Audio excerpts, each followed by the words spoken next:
come join me for today's appetizer, BLT Canapés. So into 1 cup of mayo, grate 1 garlic clove, and then I went looking for basil yesterday at the grocery store and they didn't have any. But luckily, my friend Laura gave me basil this summer. I don't know if you saw it, but I froze it. So luckily I had some basil in the freezer. So I just grabbed one of those out of there. Now you can just make this with your food processor or an immersion blender, but you want to add a good handful of fresh basil and then just give that a mix. Now I like to put mine in a bag because it just makes assembly go so much faster. Now for your rounds, you can choose what size you like. I really like the 1.1 size because it's just a perfect little throw in your mouth bite size. Now for bread choices, sourdough works really well. This is a nice Tuscan bread from the bakery, and I like when they're really big because you get obviously more rounds. So for 1 piece of bread, and I've got my oven on 350, and we're just going to pop these in there 3 to 5 minutes. You really want to keep an eye on them because you want them toasty, but you don't want them breaking your teeth either. So now you can see from 1 piece of bread, you have 10 appetizer bites from 1 piece of bread. In your oven, 3 to 5 minutes, keep an eye on them. This you save and make breadcrumbs. So for your tomato, I like to get the cherry tomatoes. I like to get the mix because then you have pretty colors. And I already did an orange.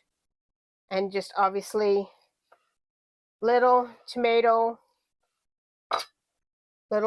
rounds.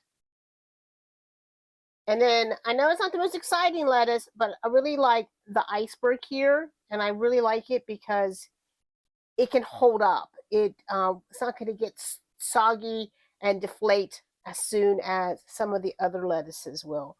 And you just cut a hunk, and again I'm going to cut off that little rusty spot there and cut your lettuce. So I like a real thick cut bacon here, and this package had about 20 pieces of bacon in it. And if you want to, you can just do 1 piece of bacon, which is why I really like the thick cut. If you do the thin, you got to kind of do a couple.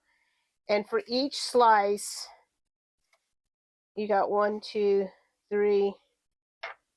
You could do 4 to 5 for each slice. Now you don't want to cook this super crisp. If you do, when you go to cut it, it's just going to disintegrate. Now once you have all of your parts, you can start putting these together. Now the bread rounds you can make the day before, put them in a Ziploc bag, but these you really don't want to assemble till about 30 minutes ahead of time. Now you do not have to do the basil aioli. This is just going to help, I think, elevate it from that basic BLT and just give it a little something. And then you have to decide, do you want to do 1 piece of bacon or do you want to do 2? Honestly, I think when you do a thick cut, you can just do 1 piece of bacon.